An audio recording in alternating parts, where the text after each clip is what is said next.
League cup, একই সঙ্গে Copa del রে, ডিএফবি পোকাল, কোপা ইতালিয়া সবকিছুর কোয়ার্টার ফাইনাল, একই সঙ্গে সেমিফাইনাল।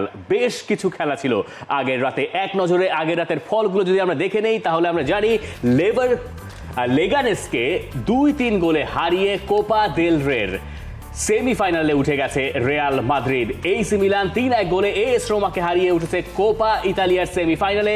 লেভারকুজেন 3-2 গোলে কোলনকে হারিয়েছে, যেখানে একটা অবিশ্বাস্য প্রত্যাবর্তনের গল্প তারা আরও একবার লিখেছে। আর নিউক্যাসল ইউনাইটেড তারা আর্সেনালকে 2-0 গোলে হারিয়ে 2 লেগ মিলিয়ে 4-0 গোলে জিতে লিগ কাপের ফাইনালে চলে গেছে। রিয়াল মাদ্রিদ যে ম্যাচে 2-0 গোলে এগিয়ে গিয়েছিল সেই ম্যাচে তারা 2-2 গোলের সমতায় ফিরতেও বাধ্য হয়েছিল। দেখেন, এই ম্যাচটা ছিল রিয়াল মাদ্রিদের জরুরি অবস্থার মধ্যে প্রথম ম্যাচ। জরুরি অবস্থা যেটাকে আনচেলত্তি বলছেন, কারণ দলের মধ্যে একের পর এক ইনজুরি। এই ম্যাচে স্টার্টিং 11-এ এনরিক তিনি সুযোগ পেয়েছিলেন, বেলিংহ্যাম ছিলেন না কিলিয়ান এমবাপ্পে। এমন ম্যাচে প্রথম হচ্ছে লুকা মডরিচ গোল করলেন, এরপর এনরিক গোল করলেন, 2-0 গোলে এগিয়েছিল।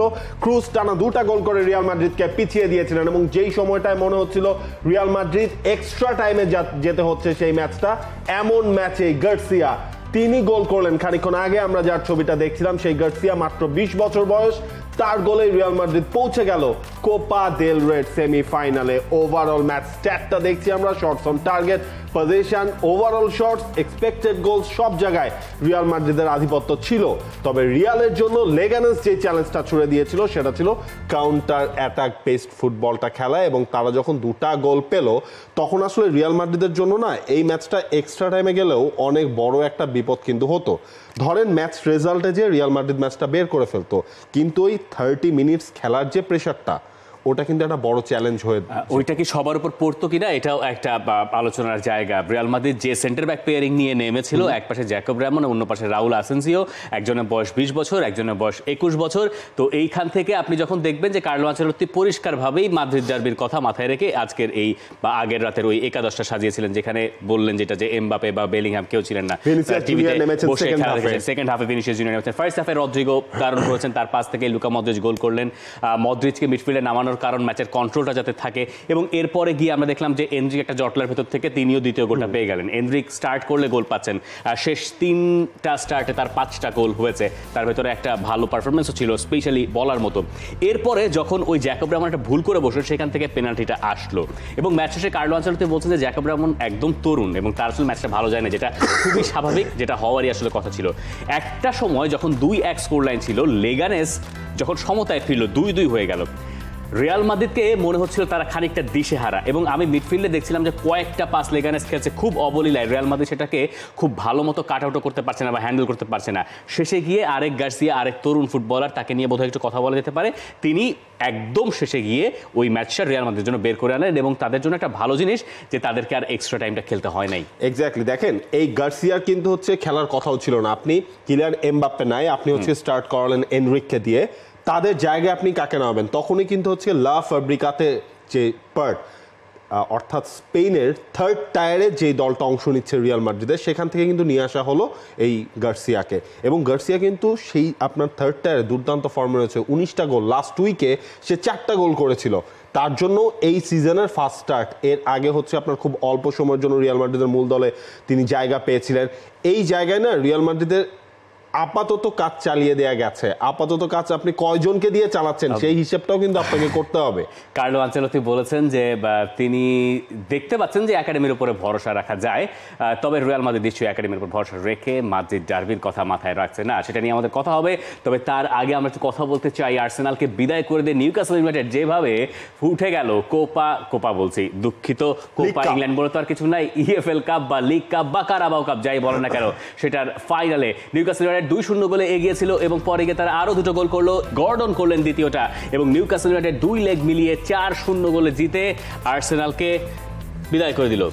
ইসাকের প্রথম গোলটা অফসাইডে বাতিল হয়েছিল, এরপরে যখন সেকেন্ড টাইমটা আসলো সেই সময় আসলে ইসাকের একটা লং রেঞ্জ শট, সেটা পোস্টে বাধা পেল, ফিরতি বলটা থেকে মার্ফি তিনি গোল করে ফেললেন, এবং একেবারে শেষটায় এসে ডেভিড রায়া এবং ডেকলান রাইসের মধ্যে একটা ভুল বোঝাবুঝি, এবং সেখান থেকেই নিউক্যাসল সেকেন্ড গোলটা আলটিমেটলি পেয়ে গেল।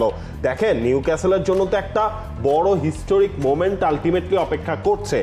আপনি 70 বছর পর কোনো একটা ট্রফি জয়ের দ্বার প্রান্তে রয়েছে নিউক্যাসল, এবং এই জায়গায় আমি একটা আর্টিকেল পড়ছিলাম যে অ্যালেন শিরারের একটা স্ট্যাচু রয়েছে নিউক্যাসলের সেন্ট জেমস পার্কের সামনে। নিউক্যাসল যদি কোনো রকমে লিগ কাপটা জিততে পারে, তাদের তো হচ্ছে টটেনহ্যাম আর লিভারপুল সেকেন্ড লেগটা বাকি রয়েছে, এদের মধ্যে যে দল জিতবে তাদের সাথে তারা হচ্ছে আলটিমেটলি খেলবে। তাহলে এই প্লেয়ারদের বা এই বাঞ্চ অফ প্লেয়ারদের মূর্তি সেখানে বানানো উচিত, ভাস্কর্য সেখানে রাখা উচিত, এমন একটা জায়গায় এসে দাঁড়িয়েছে। আর্সেনালের জন্য আসলে না, আর্সেনালের জন্য দেখেন, আর্সেনালের জন্য এইটা হওয়ার খুব অবিশ্বাস্য কিছু ছিল না। আমরা ম্যাচের আগেও বলছিলাম যে আর্সেনালের এই ম্যাচে জয়ের সম্ভাবনা আমি দেখি না। নিউক্যাসলের সঙ্গে আর্সেনালের এই ম্যাচের তফাৎ যেটা মনে হইতে পারে যে আর্সেনাল ম্যাচটার জন্য প্রিপারেশন ঠিক প্রখরভাবে নিতে পেরেছে বলে ওই অর্থে মনে হয় নাই, যতটা নিউক্যাসল এই ম্যাচটা খেলার জন্য মোটিভেটেড ছিল। তার উপরে নিউক্যাসলের ঘরের মাঠে খেলা ছিল, এইটা তাদের একটা অ্যাডভান্টেজ। ফার্স্ট লেগে আপনি যখন 2-0 গোলে জিতেছেন সেটাও একটা কথা। এই যে গর্ডন যে গোলটা করেছেন, গর্ডনের ওই গোলটায় ফাবিয়ান সার যেটা বললেন যে ডেকলান রাইসকে প্রেস করেছিল, ওই প্রেসটা আমরা বেশ কবার দেখেছি। ফাবিয়ান সার সেন্টার ব্যাক থেকে এসে ওইখানে ডেকলান রাইসকে প্রেস করতেছেন, সেখান থেকে বল নিয়ে পরে গিয়ে গর্ডন গোল করলেন। আর্সেনাল ওই জায়গায় একটা ধরা খেয়েছে। আবার ধরেন অনেকে বলবেন যে তাদের ফরওয়ার্ডের সমস্যাটা এইটা খুব প্রকট হয়েছে, এটা অনেকে বলছে, কিন্তু আপনি যখন ম্যান সিটিকে 5 গোল দিয়ে এসছেন, আবার 5 জন ইন্ডিভিজুয়াল স্কোরারই তো ছিলেন, সেইখান থেকে নিউক্যাসলের কাছে এই হারাটা একটু মানে অন্যরকম। ধরেন ধারাবাহিকতা ঠিক থাকে না, ব্যর্থতারও ধারাবাহিকতা নাই, সফলতারও ধারাবাহিকতা থাকে না আর্সেনালের ক্ষেত্রে। তার উপরে একটু চিন্তার কারণ হতে পারে যেটা যে 37 মিনিটে যখন মার্তিনেল্লি উঠে গেলেন ইনজুরি নিয়ে, তার ইনজুরিটা নিয়ে বলছেন যে স্ক্যান করানো হবে। মিকেল আর্তেতা বলছেন যে এরপরে বোঝা যাবে যে তার ভয়াবহতা আসলে কতখানি। এমনিতেই লিগের এইরকম অবস্থা, সেখানে যদি মার্তিনেল্লিকে হারিয়ে ফেলতে হয় আর্সেনালের, তাহলে সেটা তাদের জন্য একটা সেটব্যাক। দেখেন এই জায়গায় হচ্ছে গিয়ে কাই হাভার্টসকে বড় রোলটা আলটিমেটলি মিকেল আর্তেতা বলে দিয়েছে, তার হাতে তো কোনো অপশন নাই। সুতরাং কাই হাভার্টসকে রেস্ট অফ দ্য সিজন তাকে স্টার্ট করতে হবে। এখন আর্সেনালের সেই গোল করার প্রবলেমটা রয়েছে, যদিও ইংলিশ প্রিমিয়ার লিগে এবারের সিজনে মানে 20টা দলের মধ্যে সেকেন্ড হাইয়েস্ট গোল করেছে আসলে আর্সেনাল, মনে হয় 49টা গোলের মতো আর্সেনালের রয়েছে। এই জায়গায় দেখেন বেশ কিছু জিনিস আর্সেনাল এই ম্যাচে আসলে ফ্লপ খেয়ে গেছে। যখন হচ্ছে গিয়ে হাই ইন্টেন্সিটির প্রেসিংটা শুরু করছিল নিউক্যাসল, একেবারে ম্যাচের শুরু থেকে তাদের টার্গেটটাই ছিল উইলিয়াম সালিবা এবং গ্যাব্রিয়েলকে অল টাইম প্রেশারের মধ্যে রাখা, এবং সেই কাজটা তারা কিন্তু পারফেক্টলি করেছে। ফার্স্ট লেগ হারের পর একটা কথা উঠছিল না যে মিকেল আর্তেতা বলেছিলেন যে লিগে আমরা যেই ধরনের বল দিয়ে খেলি, লিগ কাপে সেই বল দিয়ে খেলি না। গতকালকে ম্যাচটা যখন হারলো তখনও মিকেল আর্তেতাকে নিয়ে নিউক্যাসলের ফ্যানরা ওই গানটাই গাচ্ছিলেন যে বলের ওপর দোষ, বলের ওপর দোষ।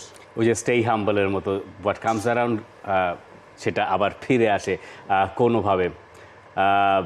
এটা একটু উল্টোভাবে বললে ভালো তো, গোজ অ্যারাউন্ড আর কামস অ্যারাউন্ড। যাই হোক, এরপরে আমরা আপাতত কথা বলতে চাই লেভারকুজেনের ফিরে আসা নিয়ে।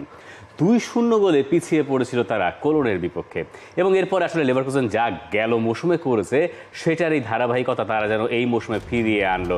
প্যাট্রিক শিক প্রথমে একটা গোল করলেন ফ্লোরিয়ান ভার্টজের একটা দারুণ অ্যাসিস্ট থেকে, এরপরে গিয়ে প্যাট্রিক শিক আর একটা গোল করলেন, তার জোড়া গোলে 2-2 হলো। শেষে গিয়ে ভিক্টর বনিফেস এক্সট্রা টাইমে ম্যাচটা জেতালেন লেভারকুজেনকে এবং নিয়ে গেলেন ডিএফবি পোকালের সেমিফাইনালে। লেভারকুজেন আরও একটা সেমিফাইনালে, আরও একবার 2-0 গোলে পিছিয়ে থাকা ম্যাচে 3-2 গোলে জিতে।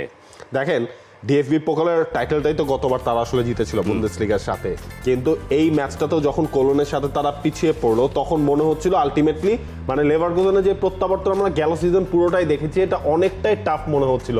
কিন্তু পুরো ম্যাচটা আসলে প্যাট্রিক শিক তার সেই জোড়া গোল, সেখানে আসলে একটা গোল আপনি চিন্তা করেন 90+6 মিনিটসে যে গোলটা করলেন তিনি, এবং এরপর ম্যাচটা গেল এক্সট্রা টাইমে। সেই এক্সট্রা টাইমে যে ভিক্টর বনিফেস, যিনি লম্বা সময় ইনজুরিতে ছিলেন, তিনি ফিরেছেনও কিন্তু 1 থেকে 2 সপ্তাহ বেশি আসলে হয়নি, সেই ভিক্টর বনিফেসের গোল আমার মনে হয় এটা লেভারকুজেনের জন্য একটা মানে মোমেন্ট ক্রিয়েট করার মতো সিচুয়েশন হয়ে গেছে। একটা ঘটনা আছে দেখেন 54 মিনিটের ভেতরে 2-0 হইল, কোলন 2-0 গোলে এগিয়ে গেল, এবং তারপরে 61 মিনিটে যে গোলটা প্যাট্রিক শিক করেছেন তার আগে ফ্লোরিয়ান ভার্টজের কাজটা দেখতে হবে, লেফট সাইড থেকে যে অ্যাসিস্টটা তিনি করেছেন।